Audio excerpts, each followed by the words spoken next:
In Kenya, where international observers to the presidential elections, the rerun, of course, held recently, have called on those with grievances following the declaration of President Uhuru Kenyatta as the winner to seek a redress in the courts.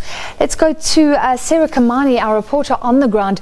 Sarah, we know there's been protests, the rerun boycotted by the opposition. What's the situation now on the ground? You're in Nairobi. Well, today probably a sense of relief after the declaration, the much-awaited declaration from Raila Odinga, because a lot of people thought he would call for protests or maybe ask people to begin protesting immediately. But he said that they will be having a people's assembly, a sort of a national dialogue conference that will be led by churches, civic leaders, and civic society. And he says it will, in the end, push for constitutional amendments that will see to it that elections matter and that elections are conducted fairly. He also talked about pushing for petitions, but he fell short of saying if his own coalition will be moving to court to petition, to file a petition against President Uhuru Kenyatta's win. So this evening, the country is quiet and calm. It's clearly resuming in most parts of the country. All right, so it looks like this will play out, if anywhere, in the courts rather than on the streets right now.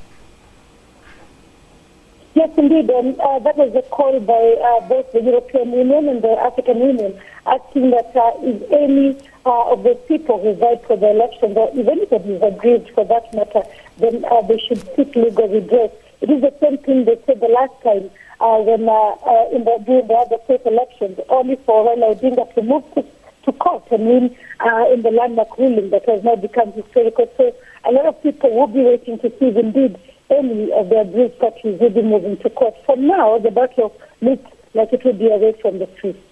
All right, so a lot of opposition supporters will not be happy that President Uhuru Kenyatta is back with a rerun vote of 98%. But we've spoken before about the crippling effect that the protests in the past have had on the economy. Does it feel like Kenya is getting back to normal or at least work going ahead as usual now?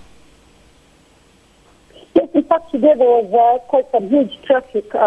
A quite clear indication that after the announcement yesterday, people have started tripping back to work. Economists, however, are saying that Kenya, it will take Kenya at least up to Q2 of next year for the country economy to be able to get back on its feet. They are talking about between August and the time that the country held elections, the economy having lost close to R1 trillion shillings. So a lot of money that then it will take a lot of time for them to recover. But Raila Odinga, the opposition leader, saying that economists and business people are not sincere, that they're using that in support of President Kenyatta's presidency.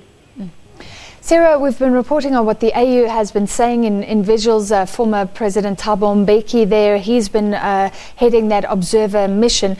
Are the observers skeptical at all of the 98% for Uhuru Kenyatta, even though the opposition boycotted?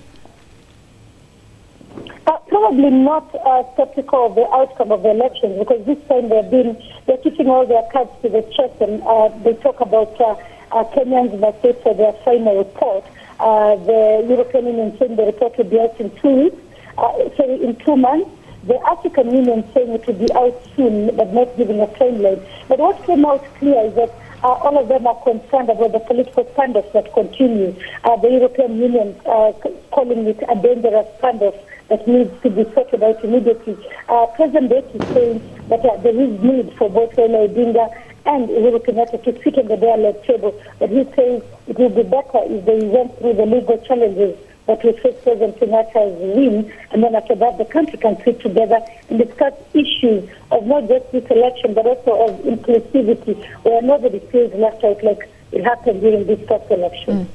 And finally, Sarah, what are the chances of these two men, Uhuru Kenyatta, Raila Odinga, in a deeply divided country representing that division? What are the chances of them working together? Well, they may not work together in form of a power-sharing agreement, because both of them are saying none of them is willing to share power with the other.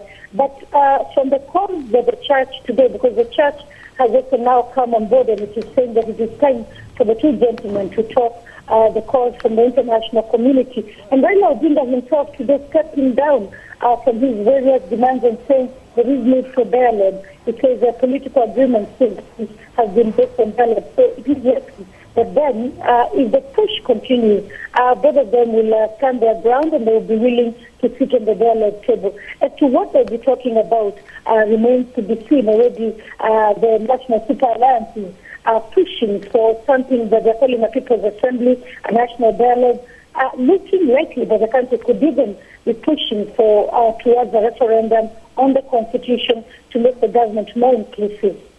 All right, thank you so much. Sarah Kimani reporting live from Nairobi in Kenya. We take a short break, more news to follow.